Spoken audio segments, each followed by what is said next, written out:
नमस्कार, स्वागत आहे सर्वांचं आपल्या यूट्यूब चॅनलवरती। संजय गांधी निराधार अनुदान योजनेच्या लाभार्थ्यांसाठी अतिशय महत्त्वाचे अपडेट व्हिडिओच्या माध्यमातून आपण जाणून घेणार आहोत। महाराष्ट्र शासनाच्या माध्यमातून नवीन शासन निर्णय आलेला आहे।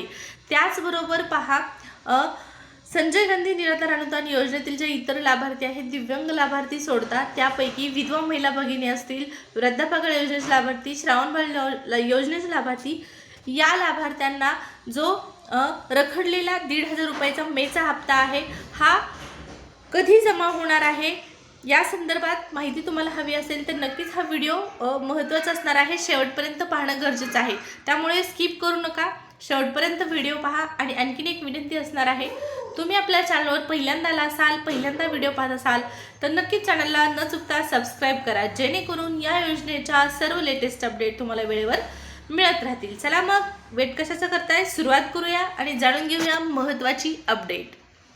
पहा, आपण योजनेतील लाभार्थ्यांना, दिव्यांग लाभार्थी सोडता इतर लाभार्थ्यांना रखडलेला जो हप्ता आहे 1,500 रुपयाचा, हा कधीपर्यंत जमा होणार आहे ही माहिती तर जाणून घेणारच आहोत।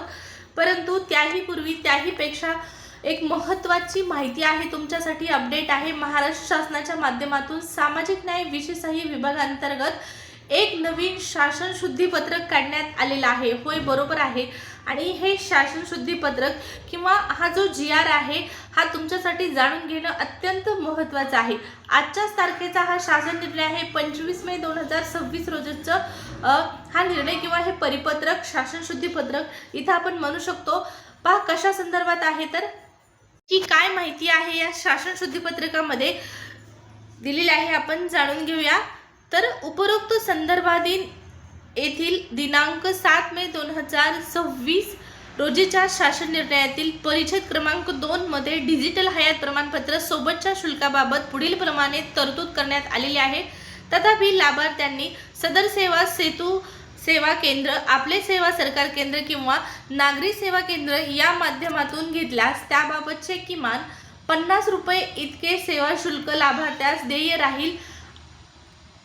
तथापि सदर सेवांकरता शुल्क हे केवळ म्हणजे कमीत कमी इथं पाहू शकता आणि जास्तीत जास्त 50 रुपये इतकंच असणार आहे। याच्या पुढे शुल्क घेतलं जाणार नाही, 50 रुपये इतके आकारण्यात येणार आहे।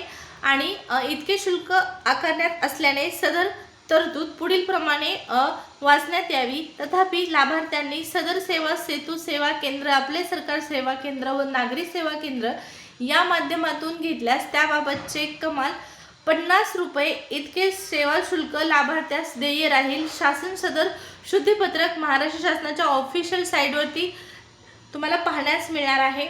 आता यामध्ये जी माहिती दिलेली आहे ती कशा संदर्भात आहे तर पहा, तुमच्यासाठी सामाजिक न्याय विशेष सहाय्य विभागांतर्गत विशेष सहाय्य योजनेतील जे लाभार्थी आहेत, सर्व लाभार्थ्यांसाठी आता हयात प्रमाणपत्र म्हणजेच काय तर तुम्ही जिवंत असल्याचा जो पुरावा आहे, या ठिकाणी हयात प्रमाणपत्र, लाईफ सर्टिफिकेट जे आहे ते डिजिटल लाईफ सर्टिफिकेट तुम्हाला त्या ठिकाणी सादर करायचं आहे। डिजिटल लाईफ सर्टिफिकेट सादर करण्यासाठी आता ऑनलाईन पद्धतीने हे डिजिटल लाईफ सर्टिफिकेट सादर करता येणार आहे। या अगोदर हयात प्रमाणपत्र किंवा हे जे डिजिटल लाईफ सर्टिफिकेट आहे, हे तुम्हाला अगोदर ऑनलाईन पद्धतीने सादर करता येत नव्हतं। मात्र आता निर्णय झालेला आहे, सामाजिक न्याय विशेष सहाय्य विभागातील प्रत्येक योजनेतील लाभार्थ्यांसाठी डिजिटल लाईफ सर्टिफिकेट म्हणजेच हयातीचा जो दाखला आहे तो सादर करण्यासाठी ऑनलाईन पद्धतीने तुम्हाला सुविधा उपलब्ध करून देण्यात आली आहे। आणि याच हयात प्रमाणपत्रासंदर्भात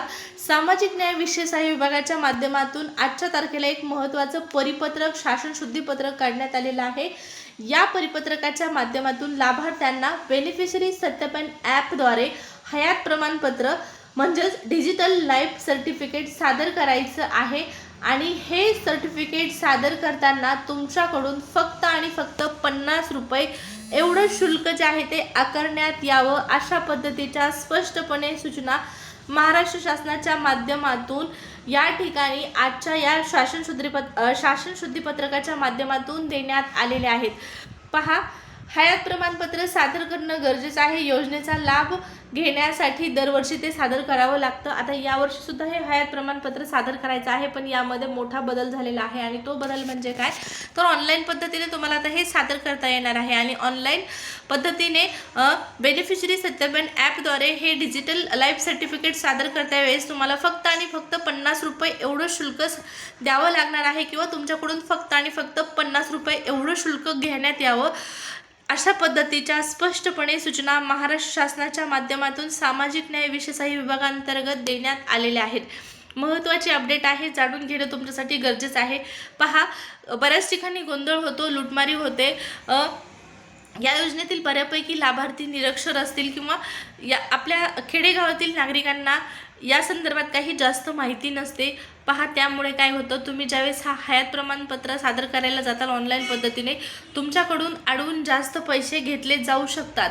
काही ठिकाणी 200 रुपये, त्यापेक्षा जास्त 100 रुपये इतके शुल्क जे आहे ते आकारण्यात अगोदर आलेलं असेल आणि आता इथून पुढे तसं होऊ नये यासाठी राज्य सरकारच्या माध्यमातून हे डिजिटल लाईफ सर्टिफिकेट सादर करता वेळेस तुमच्याकडून फक्त आणि फक्त 50 रुपये एवढं शुल्क घेण्यात यावं, अशा पद्धतीचे आदेश, अशा पद्धतीच्या सूचना सर्व स्तरावर देण्यात आलेले आहेत। ज्या ज्या ठिकाणी तुम्ही हे सर्टिफिकेट सादर करण्यासाठी जाणार आहात, मग त्यामध्ये कोणत्याही इथं पहा, नागरी सेवा केंद्र असेल किंवा इथं ज्या ज्या गोष्टींचा उल्लेख आहे, ज्या ज्या केंद्रांचा उल्लेख आहे, त्या केंद्रांवर तुम्ही जर गेलात तर फक्त आणि फक्त 50 रुपयेच तुम्हाला देणं गरजेचं आहे। व्यतिरिक्त पैसे मागितले तर नक्कीच तुम्ही यावर आक्षेप घेऊ शकता। तर पहा, अशा पद्धतीचा महत्त्वाचा हे आजचा निर्णय आहे। आता राहिलेला मोठा मुद्दा म्हणजे आपला 1,500 रुपयाचा हप्ता लाभार्थ्यांच्या खात्यामध्ये कधी जमा होणार आहे।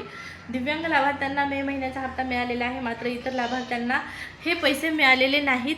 तर तुम्ही म्हणाल, तुम्ही थंबनेलवरती तारीख दिलेली आहे 29, तर पहा, अपेक्षित आहे अंदाजितपणे 29 ते 30 तारखेला राहिलेल्या लाभार्थ्यांसाठीचं वितरण सुरू होईल अशी शक्यता आहे। आपण अपेक्षा करूया की कमीत कमी 29 तारखेला किंवा 29 तारखेनंतर 30-29 तारखेला तरी कमीत कमी हे वितरण सुरू करावं, कारण विधवा महिला भगिनी असतील, वृद्धापकाळ योजनेचे लाभार्थी असतील, श्रावणबाळ योजनेचे लाभार्थी असतील, हे नक्कीच या मे महिन्याच्या हप्त्याची खूप आतुरतेने वाट पाहत आहे। त्यांना गरज आहे या अनुदानाची, या हप्त्याची। त्यामुळे सरकारला कृपया विनंती असणार आहे की तातडीने ताबडतोब त्यांच्या अनुदानासंदर्भात निधी मंजूर करून हे वितरण कमीत कमी 29 तारखेपर्यंत तरी सुरू करा।